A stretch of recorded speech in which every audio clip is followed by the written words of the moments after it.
Hello learners, आज हम करने वाले हैं the juvenile justice act hearing protection chapter number 2। ये लेक्चर रहेगा हमारा 3 और इसमें हम चैप्टर नंबर 2 कवर करने वाले हैं, general principles of care and protection of children. दोबारा सुन लीजिए, chapter number 2, general principles of care and protection of children. So let's start. ये जो प्रिंसिपल्स हैं ये बहुत इंपॉर्टेंट है आपके मेंस एंड प्री एग्जाम के लिए। सो अच्छे से ध्यान से पूरा तन मन धन लगा के सुनिए, है ना। तो हमारे पास है section number 3। Section number 3, general principles to be followed in administration of act. क्या बताया गया है कि जो सेंट्रल गवर्नमेंट है, स्टेट गवर्नमेंट है या फिर बोर्ड है या अदर एजेंसीज है, वो क्या है कुछ प्रोविजंस ऑफ एक्ट को यूज करती हैं जो फंडामेंटल प्रिंसिपल्स को गाइड करता है, जैसे कि principle of presumption of innocence. अब क्या कहता है ये प्रिंसिपल कि एक चाइल्ड क्या है, उसे इनोसेंट माना जाएगा, उसे इनोसेंट माना जाएगा जब तक कि वो क्या है 18 इयर्स की एज का नहीं हो जाता।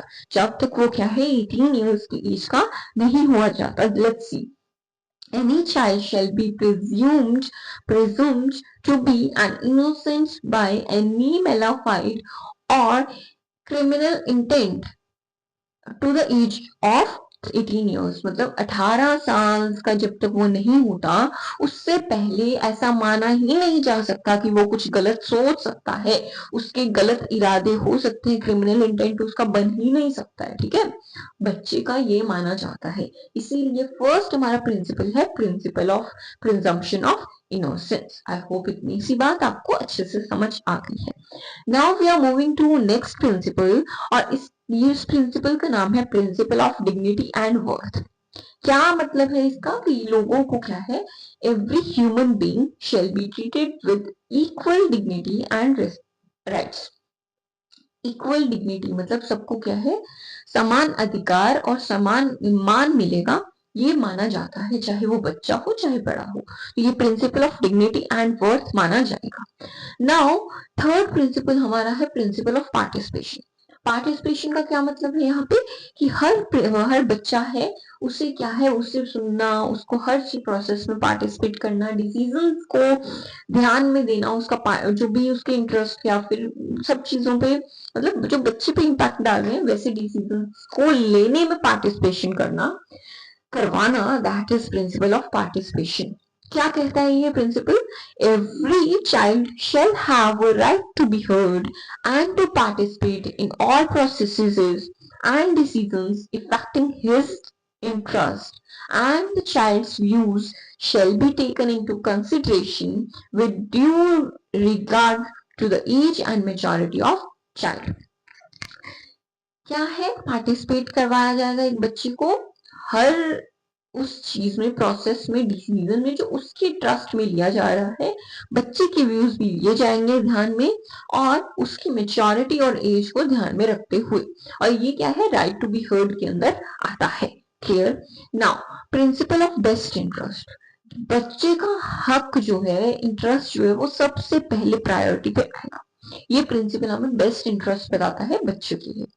जितने भी डिसीजन लिए जाएंगे बच्चे की को प्राइमरी कंसिडरेशन मान के पहला जो क्या है प्रायोरिटी हो बच्चे को दी जाएगी।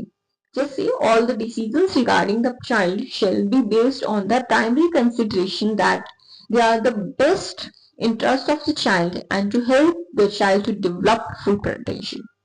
जो भी है बच्चे के हित के लिए बेस्ट किया जाएगा। ये क्या है, principle of best interest. I hope इतनी सी बात आपको समझ आ रही है। Now next principle is principle of family responsibility. किस तरीके से फैमिली की रिस्पॉन्सिबिलिटी है इसका ध्यान रखा जाएगा। The primary responsibility of care, nurture and protection of the child shall be that of biological parents, biological family or adoptive foster parents as the case may be। सबसे पहली प्राइमरी रिस्पॉन्सिबिलिटी बच्चे के care की, nurture की, protection की किसकी होगी? Biological family की होगी, जो खून का रिश्ता है उसकी होगी, या फिर जिसने अडॉप्ट किया है, दत्तक जो है वो पेरेंट्स होंगे, या फिर फोस्टर पेरेंट्स जो है उनकी होगी। जैसा भी केस टू केस डिपेंड करता है। Now principle of safety. Principle of safety का क्या, सुरक्षा का क्या ये है, तो let's see. All the measures shall be taken to ensure that the child is safe and is not subject to any harm, abuse or maltreatment while in contact with care and protection system thereafter.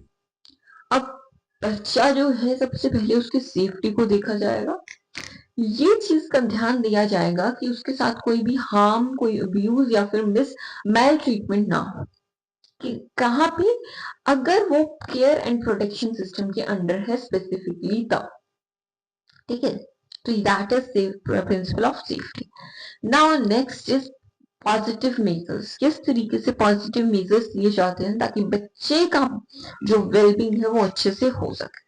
All the resources to be mobilized, including those of family, community, for promoting the well-being, facilitating development of identity, and providing an inclusive and enabling environment to reduce vulnerabilities of children and the need of intervention under this act.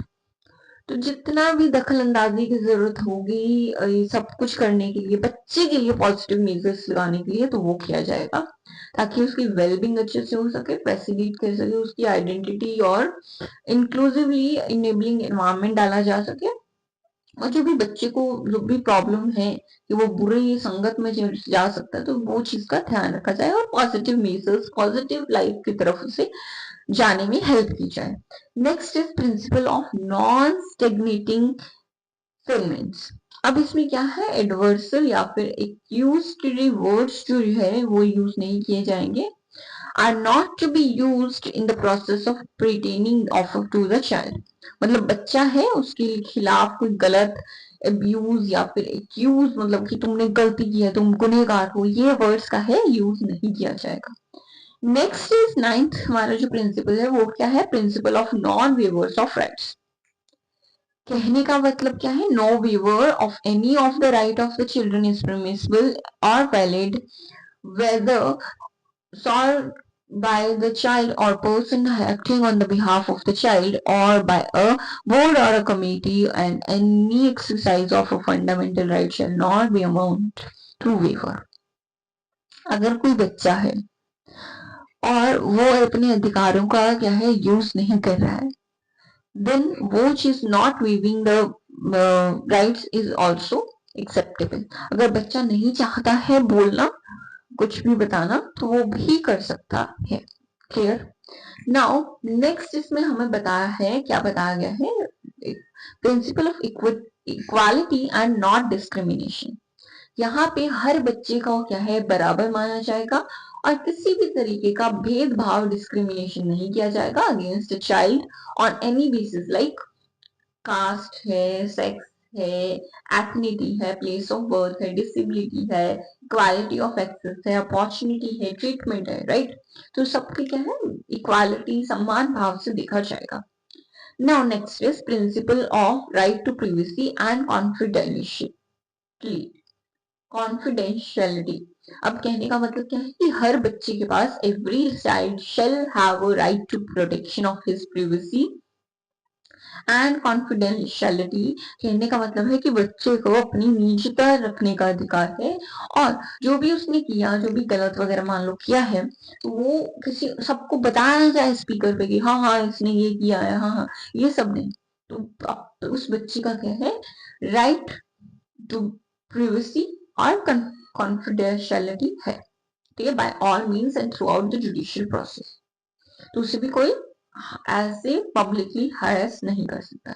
Next principle is principle of institutionalism as a measure of last resort. Institutional care में अगर बच्चे को रखा जाता है तो वो last resort as रखा जाएगा, और रीजनेबल इंक्वायरी करने के बाद। मतलब कहने का मतलब है जो भी हमारे चाइल्ड केयर होम्स हैं, ऑब्जर्वेशन होम है, प्लेस ऑफ सेफ्टी, तो ये क्या है, सबसे लास्ट रिजोर्ट माना जाएगा कि लास्ट यही रह गया ऑप्शन, हमारे पास और कोई ऑप्शन नहीं है, और वो भी तब जब रीजनेबल इंक्वायरी कर ली जाएगी।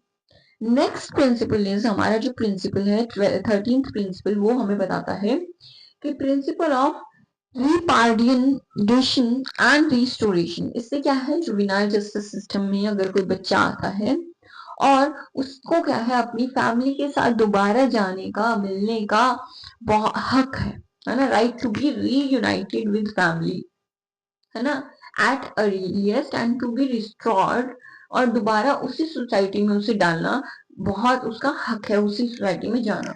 लेकिन अगर माना जाए कि वो चीज क्या है, उसके लिए, बच्चे के लिए सही नहीं है, उसके बेस्ट इंटरेस्ट में नहीं आती है, तब ये चीज नहीं की जा सकती है। करेक्ट। आगे भी कुछ प्रिंसिपल्स हैं, 3 प्रिंसिपल्स हैं आज की वीडियो के लिए। Now principle of fresh start, कहने का मतलब क्या है कि कोई बच्चा है, मान लो उससे गलती हो गई, बच्चा है, बच्चे से गलती हो गई, है ना, और किसी के इन्फ्लुएंस में आके क्राइम भी हो जाता है, not a big deal for a child, क्योंकि इनोसेंस है ना, बचपना है, पता नहीं क्या सही है क्या गलत है। तो एक बच्चे के सारे पास्ट रिकॉर्ड्स जो हैं वो हटा दिए जाएंगे जुवेनाइल जस्टिस सिस्टम के अंडर, है ना, इरेज कर दिए जाएंगे, एक्सेप्ट स्पेशल सर्कमस्टांसेस, अगर कोई है ना, बहुत ही ज्यादा हीनियस ऑफेंस किया, तब वो नहीं निकाला जाएगा। और फॉर एग्जांपल कोई बच्चा है, एग्जाम देना चाहता है, तो वो जो भी क्राइम वगैरह है 18 से पहले किया, तो प्रिंसिपल ऑफ फ्रेश स्टार्ट उन्हें मिलेगा। करेक्ट। नेक्स्ट क्या है, प्रिंसिपल ऑफ डाइवर्जन, इसका मतलब क्या है कि measures for dealing with children in conflict with law without restoring of judicial proceedings shall be permitted unless it is in the best interest of child or the society as a whole। कहने का मतलब है कि diversion लाया जा सकता है, मतलब जरूरी नहीं कि जुडिशियल प्रोसीडिंग्स ही की जाए, है ना, विदाउट जुडिशियल प्रोसीडिंग्स भी जाया जा सकता है ना, जो भी बेस्ट रिजल्ट ऑफ चाइल्ड हो, राइट, या फिर सोसाइटी के लिए। करेक्ट, इतनी सी बात हमें समझ आए। Next is principles of natural justice, किस तरीके से नेचुरल जस्टिस के कुछ प्रिंसिपल्स हैं। तो जैसे basic procedural standards of fairness shall be authorized to, including the right to fair hearing का चांस देना, rule against bias or right to review by all persons or bodies in acting in a judicial capacity under this act। तो यहाँ पे basically 3 principles दिए हैं, right to a fair hearing, right against bias और right to review. ये सब basic हमारे natural justice के प्रिंसिपल्स हैं, जो हमने क्या है ज्यूरिस्प्रूडेंस में बहुत ये पढ़ा है। करेक्ट। तो ये हमारे आज के कुछ प्रिंसिपल्स हमने अच्छे से कवर किए, राइट। आई होप आपको हर एक प्रिंसिपल अच्छे से समझ आ गया है, and this video is the most important video, most important lecture है ये, राइट, मोस्ट इम्पॉर्टेंट लेक्चर है। आई होप आपको जो मेंस है उसमें से स्पेसिफिकली क्या है, इसमें से क्वेश्चन जरूर मिलेगा। So thanks for watching this video. Next lecture में हम नेक्स्ट चैप्टर कवर करेंगे जो जुवेनाइल जस्टिस बोर्ड है, और I have personally visited juvenile justice board during my DLSA internship, so मैं आपको बहुत अच्छे से बता सकती हूँ इसके बारे में। सो मिलते हैं हम नेक्स्ट लेक्चर में। जय हिंद, जय भारत।